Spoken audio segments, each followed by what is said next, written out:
Hey, good morning. Once again, you've caught me off the grid. I get up early and I try to get on my workout clothes. So that is why all my videos are like this, because by the time I'm working, I don't stop and do videos. So today I wanted to do a quick little encouragement to those who are selling their home and realtors, probably newer realtors. That's why I tagged my friend Megan. When it comes to being rejected all the time.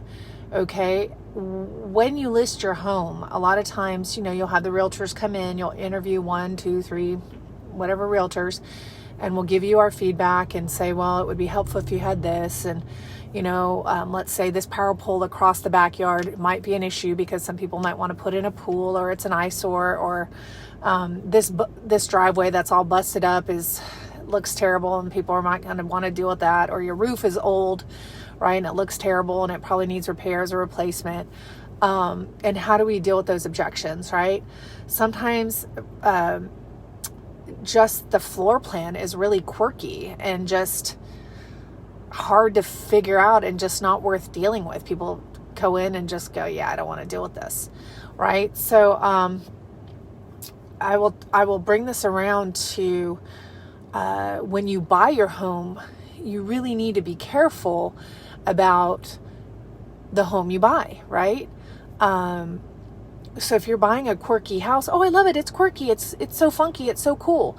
Well, think twice, because unless you're able to make that house functional and attractive to others, when you go to sell it, you're going to have the same problem that the person had when you bought it, right? So, for example, what made me think about doing this video is I saw a house yesterday and it was really big and a good neighborhood, but it was on the corner of a busy street. And so there was the road noise was so loud, and it was just, you're sitting outside and vroom, vroom, vroom. It's like, So when the people bought that house, they probably thought it was a good deal because it's a good neighborhood. Well, sure, it was a good deal, seemingly, because it was a big house in a good neighborhood, but it was on the corner of a very busy, loud street. So it's really not a good deal.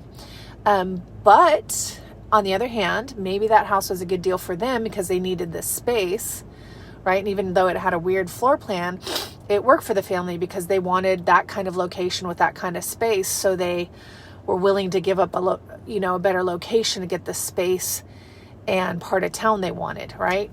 So, here's the thing, when you're being rejected, don't take it personally, okay? It's very hard when you're selling your home not to get annoyed and sometimes take it personal, because, you love your house and you bought your house because you liked your house and it's been your home, and, you're getting frustrated because it's like, well, that's not a big deal. That's not a big deal. Or why are they so picky?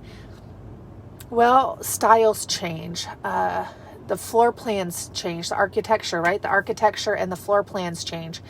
And so what people used to like when they had like a formal dining and a formal living and a informal dining and formal living, now people want this grand open scheme with light colors and everything's open. Whereas other people really need different rooms that are closed off. I looked at a house that I liked and it was more compartmentalized, and I liked it that way because for my life, it works, okay? But for other people's likes and their taste and what works for them, they don't love it.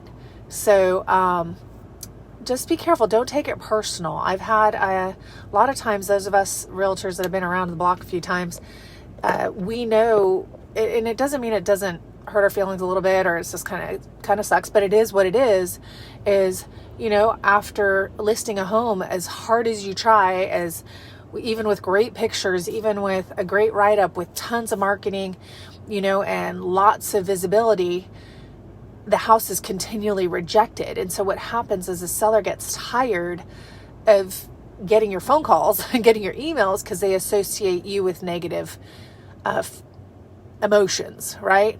So as hard as you want to do it, I've had clients that were really good about being a team player and saying, hey, it is what it is. They don't like it. Let's lower the price again.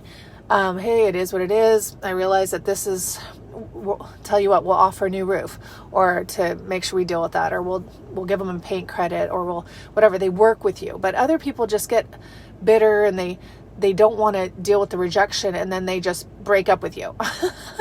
So they cancel the listing, or they don't sign up again and renew the listing because they're mad at you when it's not your fault. So they may have, I say it's like dating, when I was younger, I've always been tall. At my peak, I was about 5'11" and 7/8, so basically 6 feet tall. And most of my friends were petite, 5'5", 5'6", 5'2", brown hair, brown eyes. And most of the time, guys would like my friends. And it hurt my feelings. And I felt unattractive. And I felt rejected. But then one time somebody said, you know what, Jackie, take heart. When somebody comes along and likes you, it's because you have what they want, right? They're not looking for a short brunette with brown eyes or a petite person. They're looking for someone who's tall and statuesque and seemingly powerful, presence. So take heart. The right person will come along that's right for that house. Even if it's on a busy corner, even if it's in a quirky location, even if it has a weird floor plan, a buyer will come. But don't turn on your agent when they're doing the best they can. Once again, check their pictures, check their write-up. If they have cruddy pictures and stuff, and they don't have a great marketing plan, yeah, you need to fire them and get a good one. But if everything's good, the marketing's good, and this and that and the other, and you're getting a lot of people going through because of the marketing, then it just comes down to price and what you're going to offer to those buyers, and or just waiting for that right buyer. So take heart. God bless you. Have a great day.